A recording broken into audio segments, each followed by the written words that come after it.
Hello. Oh, what happened? Oh, we just did this. It's okay. It's okay. Hi, everyone. My name is Shania Smith, and welcome to Ready, Set, Flip the Grid. Thanks for joining. Miss Atkinson is here from Naaman Forest High School, and she's going to be my moderator. I am a fan of Flipgrid. I feel as though it is a great reflective tool. Oh, let me introduce myself. I'm a little nervous, so just look over that. My name is Shania Smith, and I teach ESL at Rowlett High School. I also teach teen leadership, ESL teen leadership, and I love my job. I love my students, and I love being able to fuse different digital applications to support their linguistic abilities and to enhance their linguistic abilities. Flipgrid just happens to be one of those that is critical in my teaching regimen, and my students are very familiar with it. I used it last year, and I'm also thankful that my students are able to teach one another. It's such an easy app that you can teach one another how to use it. The kids can. And so what we're going to start with is just a little bit. Just bear with me right here. Okay. Trying to show my screen. Screen share. Oh, what happened? Hold on. Hold on. We're getting it together.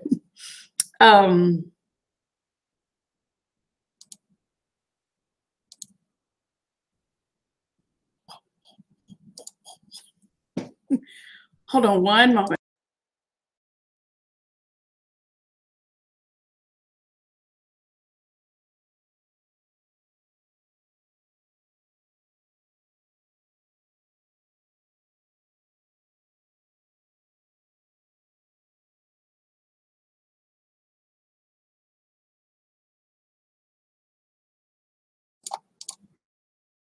Okay, just bear with me, peeps. We are getting it together. Okay, so awesome. Awesome. So hello, welcome to the Ready, Set, Flip the Grid webinar. And you can access this live webinar using this link right here. And I've already introduced myself to you guys. Like I said, I'm Shania Smith, and my information is at the bottom for you as well. One thing about Flipgrid is on Twitter, you can always use the hashtag FlipGridFever and pull up lots of different avenues that teachers have been able to use. Also, you can use the hashtag Student Voice as well as I Have a Voice. And with those different hashtags, you are able to bring up a variety of lessons, posts, build your PLN, and things of that nature. Okay? So I like that. I like anything with Oprah. Okay, so today's focus, we want to gain some insight to the Flipgrid fever. And I like to say Flipgrid fever, even though I can't sing. So with Flipgrid, it's a quick and short formative assessment. It gives students as well as those introverted learners the ability to create voices. We often say that it brings the back row to the front row for those kids who like to sit in the back.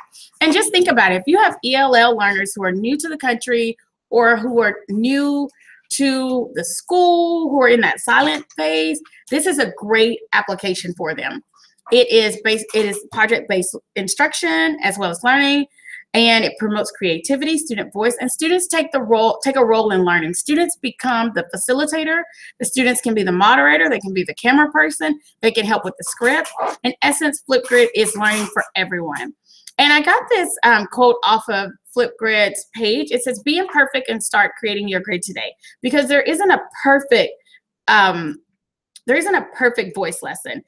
You can go back and edit and change and do whatever you need to do with Flipgrid. And so that's another positive thing for it. So a couple of things that you can use to with Flipgrid is you can do introductions at the beginning of class. You can, since it's Veterans Day, it was Veterans Day, I saw some Veterans Day videos that were showing gratitude. Thank you to guest speakers, quick write, class debate using the reply feature that I'm going to show you, explain science and molecules, explain the revolutions, or give a timeline of the revolutions in social studies, convey understanding of algebraic equations, and conduct reflective questions for professional development. So some of the things that I've used Flipgrid for is something simple as, what's your favorite song? And had my students play the song in the background, or have my students just express that using their own voice, just to get them started and acclimated to the program. We also sent videos to, we also made videos for students affected by Hurricane Harvey in Houston. Moving forward, I would like to expand to other states and other students and see how we can have maybe a class debate going back and forth, or maybe even with a different campus. Professional development, I've used this in my Garland Area Alliance of Black School Educators meetings, where we expanded on things that we want to learn and things of that nature. And also this year, I used it with my international club. I was able, for my students who wanted to be an officer, rather than going through the old rigmarole of an application and the process, I know the kids. I wanted them to tell me why they wanted to be an officer.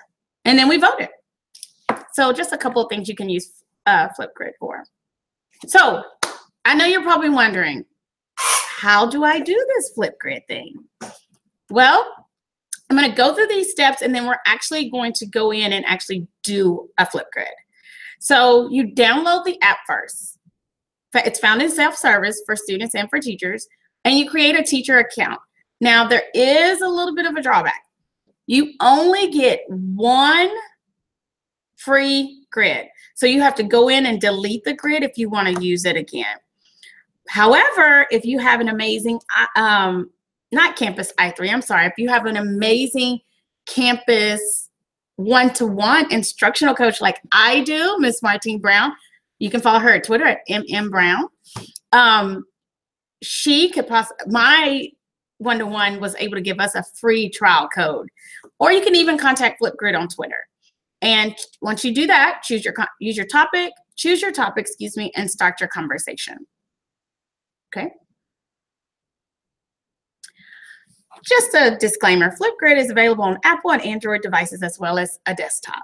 So I'm using a desktop right now, but I have the device on my phone, my Apple, I have an iPhone, I have the device on my desktop, it's starred, it's one of my favorites, and I have the device on my iPad as well as on my Chromebook. So you can utilize Flipgrid in a variety of ways. And I've said this before, those learners that are at the back of the row and may not necessarily want to converse and join in the conversation in class, you're able to bring those students to the front, and without them even leaving their seat. And I always tell my kids, guys, y'all can go outside and record, you know, just don't leave the vicinity, you know, something as simple as that. Okay, so here's the Flipgrid that I created. I created this one. But, and I'm going to share that, and you can work on it at the end. I'm going to show you how I created it. So if you just go to the website,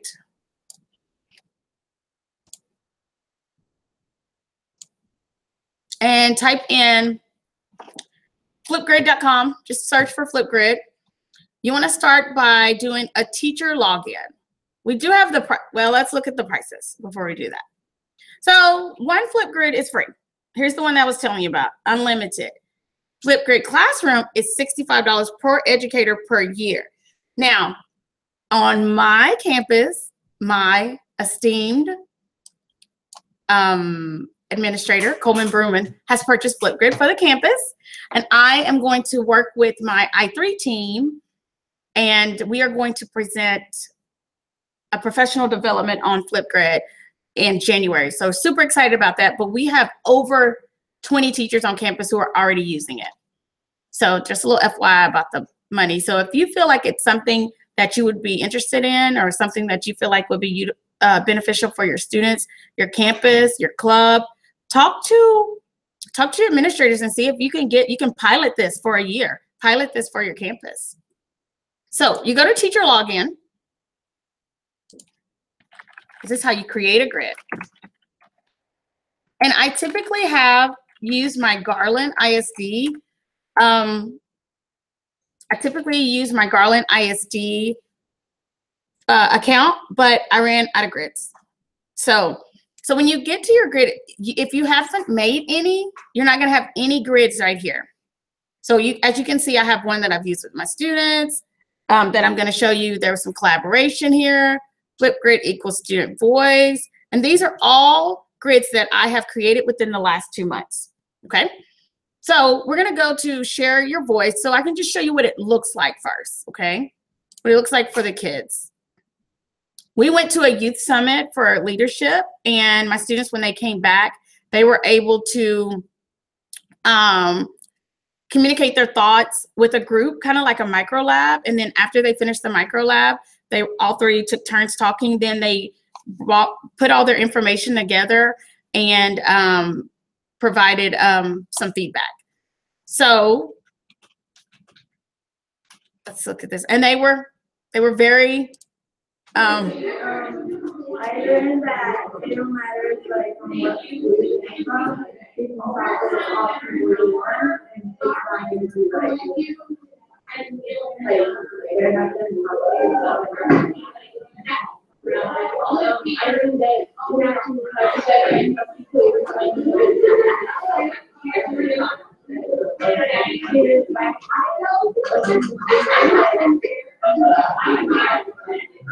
with Darwin High School, I learned how to the all way technically. And so what they were able to do is they were to, all three of them were supposed to talk. And as you can see, I have them all here, and they were in groups. And then at the end, you take a selfie at the end. So let's listen to one more, Jorge's.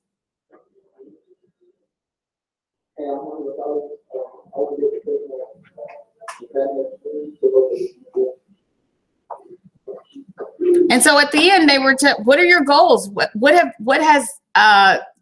leadership qualities did you take from Youth Summit to help you for your future goals? And so he was just sharing that he wanted to be a mechanic.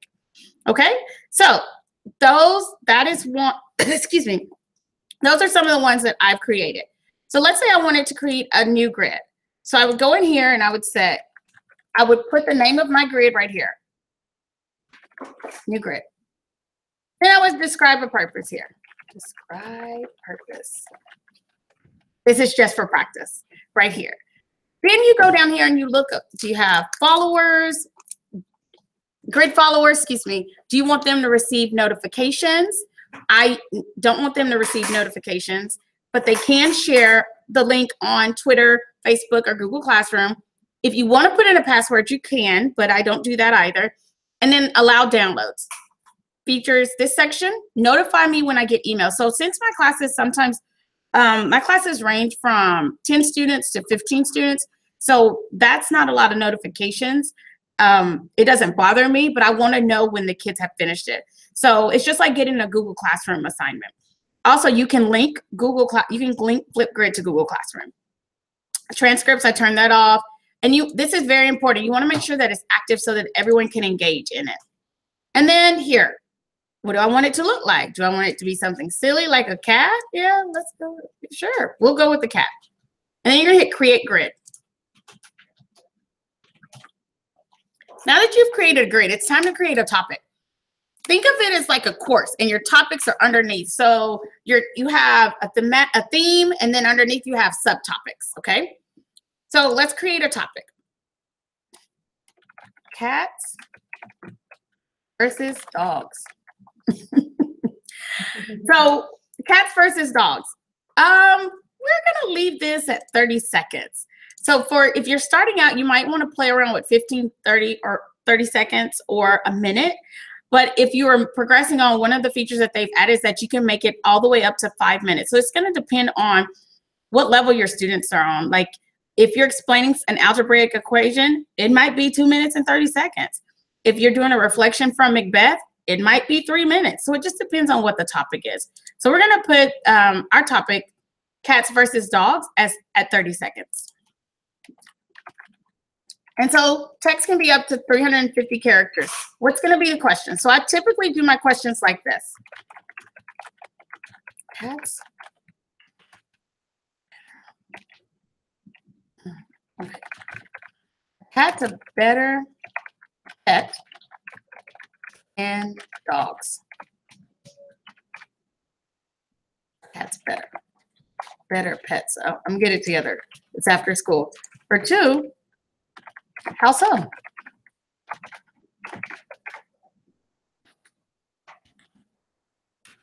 Do you feel like others would or should agree with you? And so you would just put your questions there, okay? And so then you create your topic. You create your topic.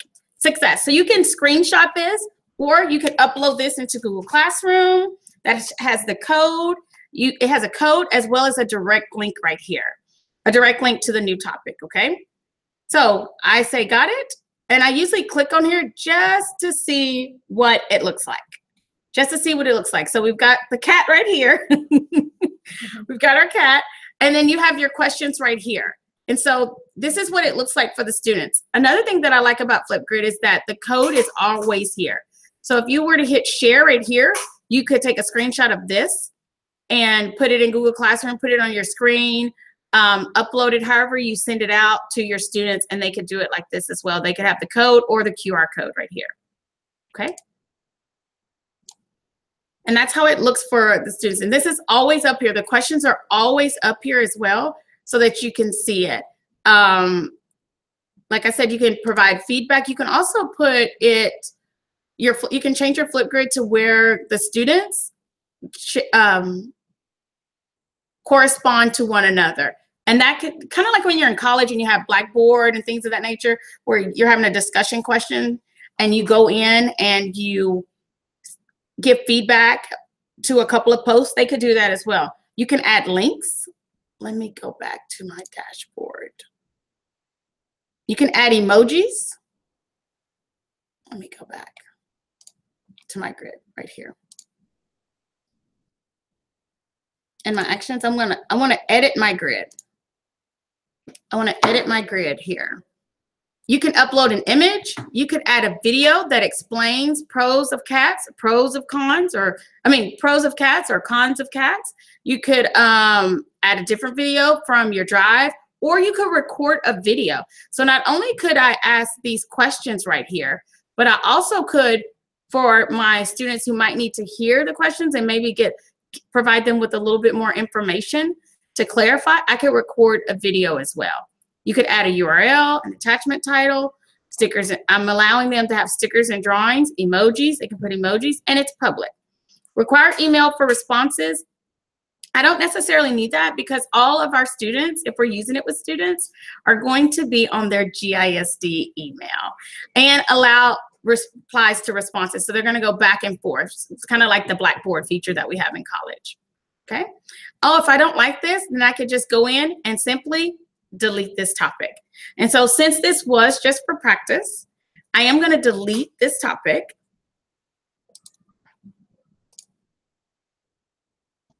And go back to my grids. And I have one here for you guys. Ready, set, flip the grid. Okay. As you can see, here's the code and here's the link, and you can always go back and I could put a QR code up here for you to scan. Hopefully some of you will give me some feedback. I can download that and upload it into another avenue. I could just send the code. I could share the code on Twitter, Google Classroom, send it in an email, or I could embed the link as well.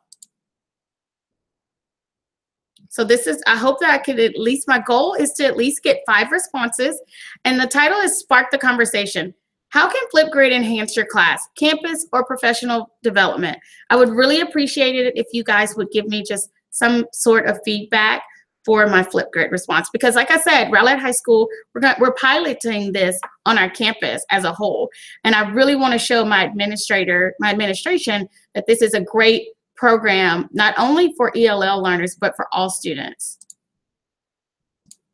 Okay, we went through pricing. One other thing is that there are tons of resources on Flipgrid. You can get started there. You can download a teacher's guide or a student guide, but folks, I'm telling you, it is so easy to pilot, to show your students how to use it, and then they just take off with it. There's a ton of resources, and I like the fact that they give you tips. You can follow Flipgrid Fever on Twitter, as stated before. Be imperfect. Just start somewhere. Keep it close. Your students want to connect with you, and start with introductions. That's always an easy way to introduce Flipgrid. Just start with introductions, and then as you continue to build your Flipgrid usage, you can add videos, images, emojis, stickers, drawings to promote creativity with the students. Okay. So if you're out there, this is the Flipgrid that I created that I would like some responses. How can you utilize it in your classroom? I would love to hear what you have to say about Flipgrid. This is my first webinar, and I'm super nervous, but I am an advocate of Flipgrid. Oh, I forgot one more thing. So with Flipgrid, you can become a Flipgrid ambassador. Let me pull that up for you. I am not there yet, but I am going to work on it. I am working on it for the next semester. I was unable to get into the class this semester, but we will get on there next semester and start the class. Follow me on Twitter. Oh, hold on. I'm getting it over there. Okay, so here,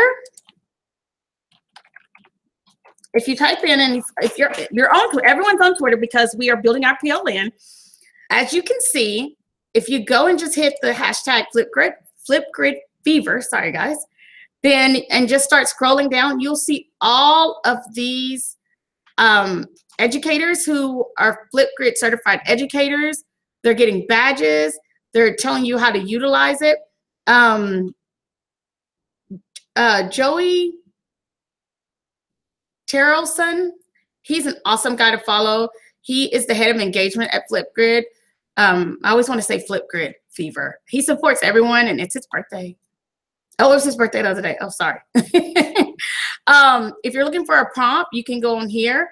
This guy has been able to has a new badge because he has 250 response videos, and that's how you get the badges. Is your kids, your supporters out there and your students, they participate in your grids and they participate in the videos and they post those responses. There's my instructional coach 12 minutes ago talking about my live webinar. Thank you, Ms. Brown. This 6 hours ago, Tommy D was able to level up. He got to level 2 certification. I haven't even got to level 1 yet. And then look at this cool little device. It's a pop-up tent, and the students are recording in there. That might be something that I can invest in for next semester as well. So find Flipgrid on Twitter. Find Flipgrid on Twitter. Hang out with them. Okay, and they always retweet my things. They always are willing to retweet and provide support. This quote came from Flipgrid. It says, more than 40,000 educators joined Flipgrid in October. So they're following it. Even crazier is that 2,500 of those were new teachers. And so that's amazing. So I just feel like we should all join the fun and catch the Flipgrid fever. So thanks so much. If you have any questions, you can find me at ssmith@garlandisd.net or on Twitter at sssmith0903. Also, thanks also to Lisa Atkinson, NHS Technology Education teacher, and you can find her at lkatkins@garlandisd.net. And the CPE link will be in the comments. Is that correct? Yes. Okay. Thank you so much. Have a great afternoon.